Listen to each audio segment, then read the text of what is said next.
우리가 못난 자존심, 자격지심, 때로는 알면서도 상한 감정을 풀지 못해서 손 내밀지 못하고 머뭇거릴 때가 많이 있지만, 우리 하나님은 먼저 우리를 찾아오시고 깨닫게 해주시고, 혹 마음을 열지 않거나 등지고 세상으로 나갈지라도 기다려주시는 사랑의 하나님인 것을 우리가 읽은 본문은 자세하게 그려주고 있습니다. 그렇게 기다려 주셔도 때가 되어도 돌아오지 않으면 조용히 찾아오시는 예수님의 모습이 본문의 한 폭의 그림처럼 펼쳐지고 있습니다. 11절을 같이 보시겠습니다. 예수께서 예루살렘으로 가실 때에 사마리아와 갈릴리 사이로 지나가시다가, 여기 중요한 표현이 있습니다. 지금 예수님이 예루살렘 성으로 올라가시는데 사마리아와 갈릴리 사이, 그래요. 이 사마리아와 갈릴리는 서로 반목 질시하는 문화가 있어요. 서로 양반 쌍놈 그런 것처럼 서로 인정하지 않는. 그런데 예수님이 어느 한 마을로 지나가시면 그쪽만 인정되게 되는 거예요. 아주 지혜롭게 지나가셔요. 그런데 지나서 어디로 가는가? 12절입니다. 한 마을에 들어가시니 나병 환자 10명이 예수를 만나 멀리 서서. 한 마을인데 이 마을이 무슨 말인가 하면 나병 환자들이 격리되어 있는 마을이에요. 예수님께서 그 나환자 마을에 들어가셨어요. 이 마을은 격리된 마을입니다. 나병이 걸리면 가족에게서도 철저히 격리당합니다. 사회로부터도 격리당해서 외롭고 고독하게 아무도 모르게 시간이 지나갈수록 자신의 살과 뼈가 썩어가는 죽음의 공포를 감내하는 그런 서러운 사람들이 모여있는 마을로 예수님이 찾아오신 겁니다. 그런데 지나가시듯 조용히 찾아오신 거예요. 이것이 우리가 주목해야 할 부분입니다. 만약 예수님께서 TV 광고하시고 소문 내시고 공개적으로 그 마을을 찾아가셨다면 그 문드러진 사람들의 모습이 언론에 그대로 공개되어야 할 거예요. 여러 가지 문제가 발생하고 여론들이 형성되어서 복잡하게 되고, 마침내 예수님은 사랑으로 찾아가셨다고 하지만 격리되어서 앓고 있던 환자들이 공개되고 제2, 제3의 피해를 입게 되었을 것입니다. 조용히 내게로 찾아오시는 이 예수님의 모습을 구약 성경 에스겔서에서는 더 리얼하게 그려주고 있습니다. 에스겔서 16장 5절 같이 읽겠습니다. 시작. 아무도 너를 돌보아 이 중에 한 가지라도 내게 행하여 너를 불쌍히 여긴 자가 없었으므로 네가 나던 날에 내 몸이 천하게 여겨져 네가 덜에 버려졌느니라. 덜에 버려진 인생. 이게 이 사람뿐만 그럴까요? 열심히 살았지만 어느 날 보니 우리가 길가에 버려진 존재처럼 될 수가 있다는 겁니다. 아무도 도와주는 사람이 없습니다. 이 정도 되면 가족도 친척도 친구도 외면하고 멀리하는 것이 상식일 겁니다. 그런데 6절을 보실까요? 내가 내 곁으로 지나갈 때에 그 사람이 자존심 상하지 않도록, 거절감, 정죄감 느끼지 않도록 마치 그냥 다른 일로 지나가는 것처럼 다가오십니다. 그리고 네가 피투성이가 되어 발짓하는 것을 보고 내게 이르기를 너는 피투성이라도 살아있으라. 다시 이르기를 너는 피투성이라도 살아있으라. 가족도 친구도 동창도 외면하여 버림받은 듯한 인생, 피투성이가 된 인생을 주님은 조용히 찾아오십니다. 그리고 너는 살아나야 돼. 네가 피투성이가 내가 알아. 하지만 나는 너를 정죄하지 않아. 너는 다시 살아나야 돼. 그리고 이 본문을 계속 읽어가면 주님이 이 피투성이 인생을 데려다가 목욕시키고 새 옷을 입히고 마침내 왕후의 자리에 앉게 해 줍니다. 조용히 다가오시고 너는 살아야 해. 너는 버림받은 인생이 아니야. 너는 이대로 막 살고 망할 인생이 아니야.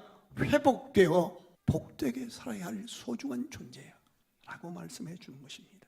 그리고 오늘 우리가 함께 읽었던 누가복음 17장에서도 격리되어서 서러운 인생, 죽지 못해 연명해가는 나 환자들을 외면하지 않으시고 그 곁으로 지나가시듯 그들이 숨어 살고 있는 그 마을에 다가오시는 주님의 모습을 본문은 보여줍니다.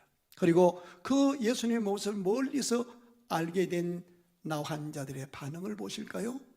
12절부터 보십시다. 한 마을에 들어가시니 나병 환자 10명이 예수를 만나 멀리서 가까이 만날 수 없잖아요. 나 환자니까 멀리 서서 13절입니다. 소리를 높여 이르되 예수 선생님이여 우리를 불쌍히 여기소서 하거늘. 그들이 처음으로 기도하는 거예요. 주님, 우리를 불쌍히 여겨주세요. 이 애절한 부르짖음을 들으시고 예수님이 대답을 하십니다. 시작.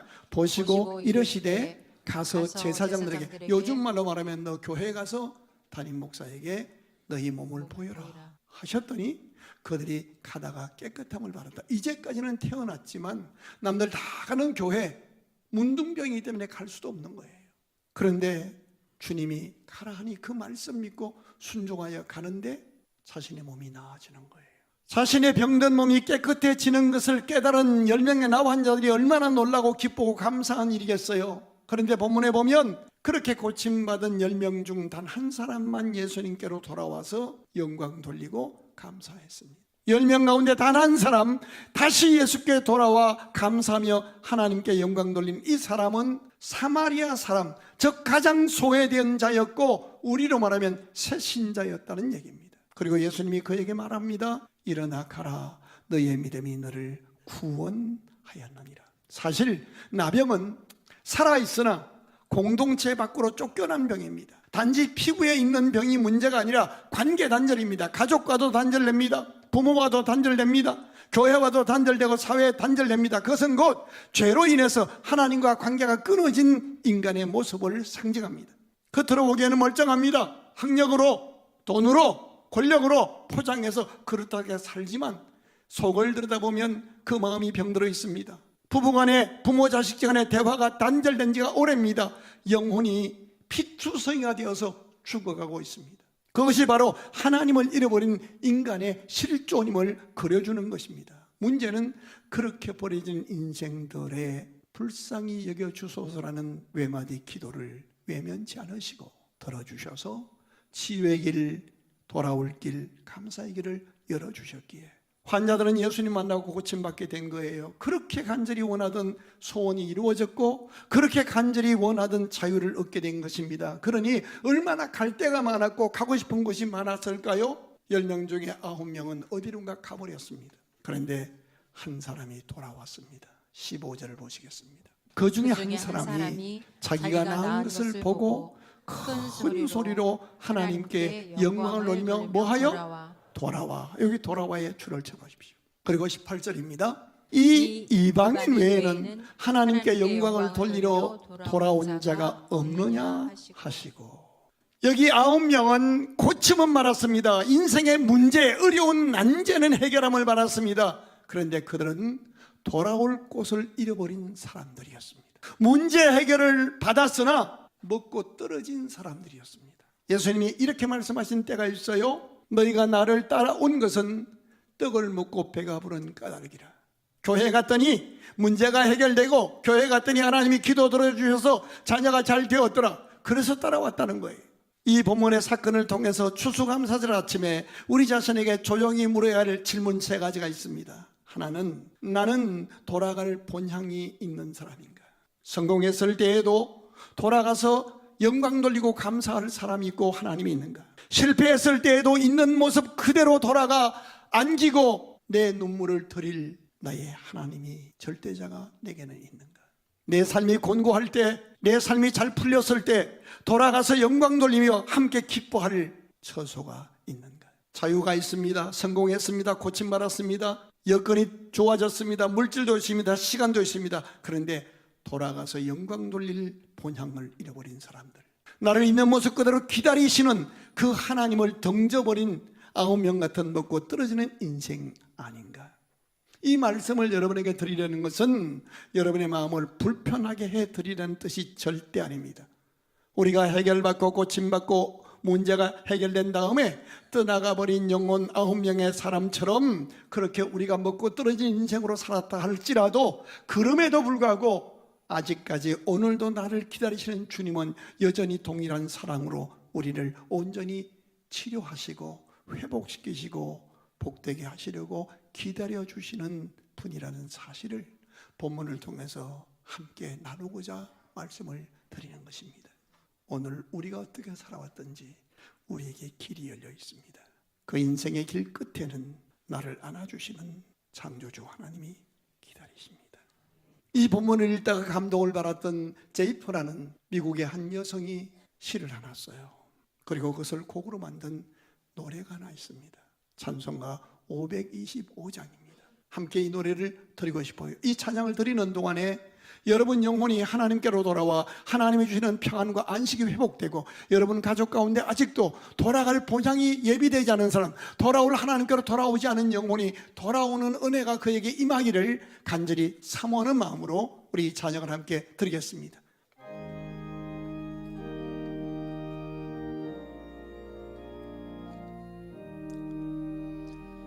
돌아와 돌아와 마음이 고나니요. 길이 참 어둡고 막하나 길이 참 어둡고 매우 험하니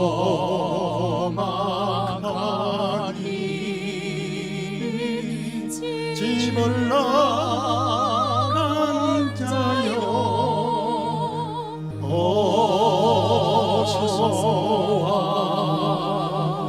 돌아오라. 돌아와 돌아와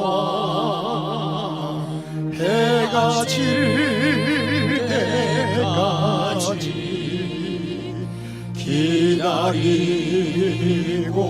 계신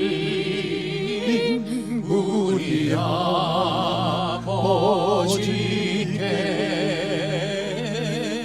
집을 나간 자여 어서와 돌아와.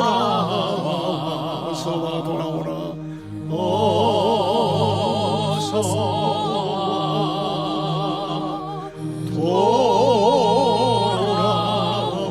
돌아오라. 이 성경을 꽉 짜면 한 단어가 나올 겁니다. 돌아와. 그리하면 살리라.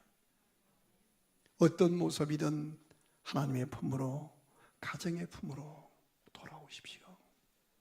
아무리 성공해도 돌아와 하나님께 영광 돌리고 함께 노래하고 기뻐할 가족 잃어버리면, 아무리 성공해도 내 삶이 언젠가 끝나는 그날 돌아갈 본향을 잃어버리면 그는 외로운 삶입니다. 실패해서도 좋습니다. 성공해서도 좋습니다. 어떤 모습이든 돌아오십시오. 특별히 9명의 나 환자처럼 문제를 해결함 받은 다음에 먹고뜨리지 말고 하나님께로, 가정의 품으로 돌아오십시오. 생각해 보세요. 사업에 크게 성공했어요. 해외여행을 날마다 매달마다 다녀요. 그런데 명절이 되었는데 고향에 가난한 형님 계신 고향집으로 돌아오지 않고 있다면 그를 온전한 사람이라고 할 수 있을까요? 여행을 문제 삼는 것이 있을 대로 아닙니다. 돌아올 곳이 있는가 하는 겁니다. 첫 번째 질문, 나는 돌아갈 본향, 내가 안길 하나님이 내게 있는가? 두 번째 질문입니다. 짧은 인생, 나는 오늘 여기서 이 사람들과 더불어 어떤 주인공으로 걸어가고 싶은가입니다. 10명이 모두 고침받았습니다.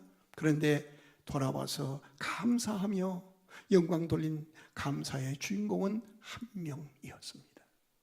15절에 보면 그 한 사람만이 하나님께 영광을 돌리는 주인공이 되었고, 16절에 보면 그 한 사람만이 감사의 주인공이 되었고, 19절에 보면 그 한 사람만이 구원의 은총을 입은 주인공이 되었고, 18절에 보면 사실 그 사람은 하나님을 알지 못했던 사마리아 사람, 이방인이었다고 말씀을 굳이 기록한 것을 보면, 그날 함께 고침받았던 9명은 어쩌면 이방인이 아니라 이스라엘 백성, 즉 그들은 이미 예수 믿었던 사람들이었는데 나병이라는 난치병이 들었던 사람이었고, 그들이 예수님께 기도해서 응답으로 고침받은 사람들이었으나, 믿음이 있었으나, 장로 권사 집사였으나 먹고 떨어진 사람이었다는 것을 강조하는 것이라고 저는 깨닫습니다. 감사는 단순한 말이 아닙니다. 감사는 은혜를 기억하는 믿음의 고백입니다. 감사는 끝난 단절된 관계를 회복하는 것이고, 감사는 인생의 방향을 바르게 하는 복 중의 복입니다. 돌아와 감사한 그 한 사람은 육체의 병만 고침받은 것이 아니라 영혼까지 구원받았습니다. 그는 치유의 기적에서 감사의 인생으로, 감사하는 데서 구원의 노래로 나가는 감사의 주인공이 되었습니다. 하나님은 지난날 우리가 어떻게 살아오셨는지를 묻지 않으십니다. 오늘 모습도 문제되지 않습니다. 이제는 그분께 돌아와서 감사의 주인공으로 살아다오 라고 우리에게 묻고 있는 겁니다. 우리 짧은 인생 살면서 감사의 주인공으로 살기를 주님은 원하십니다. 다시 묻습니다. 당신은 어떤 주인공으로 살기를 원하는가? 우리 옆에 있는 분하고 이렇게 인사하십시다. 짧은 인생 감사의 주인공으로 삽시다. 시작. 예수님은 우리가 돌아와 감사할 대상이 되고 돌아올 집이 되기 위해서 십자가에서 우리 죄를 위해서 피 흘리셨습니다. 죽음을 이기시고 부활하셔서 우리의 어떤 죄도 용서하시고 다시 살려주시고 회복시켜 주시기 위해서 조용히 다가오시기도 하시고 지금도 기다리고 계시는 주님이십니다. 있는 모습 그대로 주님께로 돌아오십시오. 그분의 품에 오면 용서가 있고 새 희망이 있고 감사할 이유가 있습니다. 아픈 것 있을 겁니다. 고독하고 서러운 거 있을 겁니다. 아픔을 넘어, 고독을 넘어, 힘듦을 넘어, 운명을 넘어 예수님께 돌아와 감사의 주인공이 되는 첫걸음을 시작하는 오늘이 되기를 바랍니다. 세 번째 질문이 있습니다. 짧은 인생 어떤 표정으로 어떤 태도로 살아갈 것인가 하는 겁니다. 여러분, 한 명 돌아와서 하나님 앞에 영광 돌리던 그 나 환자가 터덜터덜 걸어왔을까요? 우울한 모습으로 걸어왔을까요? 아닙니다. 기뻐 감격하며 돌아왔습니다. 사실 그는 격리되었던 사람입니다. 가족도 잃었고 함께 위로하고 격려하고 함께 노래할 사람도 없었습니다. 그런데 그가 이제 돌아왔더니 교회 성도들이 기다립니다. 가족이 기다립니다. 여러분은 절대로 혼자가 아닙니다. 함께 하는 겁니다. 함께 노래 부르는 겁니다. 잠깐이라도 선한 목적으로라도 부정적인 노래는 부르지 마세요. 우리는 그런 거 부르는 거 아니라 나 같은 죄인 살리신 주 은혜 고마워, 할 수 있다 하시는 주 하나님 나의 능력, 예수 나의 기쁨 기뻐하며 부르는 거예요. 오늘 저희 교회가 VIP 초청의 날로 지킵니다. 오늘 처음 오신 분이 하나님 나라의 가장 소중한 VIP이십니다. 이분들과 함께, 이웃과 함께, 가족과 함께 기뻐하는 거예요. 새 가족 한 분이 교회로 편하게 돌아오시도록 하기 위해서 우리가 얼마나 많은 날을 간절히 기도하고 준비했어요. 우리 모두는 하나님께로 돌아와 하나님께 영광 돌리고 하나님을 기쁘시게 사람을 복되게 하는 멋지고 당당한 삶을 기뻐 노래하는 삶으로 살아야 할 하나님 나라의 VIP들입니다. 돌아올 본향, 나를 기다리시는 하나님께로 돌아온 여러분, 남은 인생은 감사의 주인공으로 기뻐 노래하며 사는, 모르게 미친 듯이 노래 부르며 기쁘게 사냐고 물으면 예수님 때문이라고 고백할 수 있는 우리가 될 수 있기를 바랍니다. 이제 한 사람을 소개하면서 오늘 설교를 마치려고 해요. 최수동이라는 이름을 가진 해병대 출신의 아주 건강한 집사님이 있었습니다. 이 집사님은 건설붐이 한창이던 때에 중동의 건설 현장에 책임자로 파견을 나갑니다. 어느 날 근무하다가 페이로다가 그 책임자 최수동 소장을 보지 못하고 후진하다가 그를 타고 넘어간 거예요. 그래서 두 다리가 절단됩니다. 긴급하게 세브란스 병원으로 후송되어서 무려 9번의 대수술을 받습니다. 두 다리는 절단되었고 너무 고통 속에서 하나님을 원망할 수밖에 없고 감사할 이유가 다 사라진 절망의 나날, 어떻게 죽는가, 그것만 병실에서 뛰어내릴까, 어떻게 죽어야 하나 그것만 생각하던 어느 날 주일날 오후에 세브란스 병원의 근처에 있던 어느 교회에 병원 선교팀 단원들이 자기 교회 예배를 드리고 오후에 와서 세브란스 병원 복도에서 찬양을 하는 거예요. 이 찬양 소리가 최수동 집사의 얼어붙었던 마음에 하나님의 위로하심으로 들리기 시작한 거예요. 그리고 그 찬양단 가운데, 선교단 가운데 한 명이 최수동 집사의 병실에 들어와서 손을 잡고 두 다리를 일어서 얼마나 마음이 상심되세요.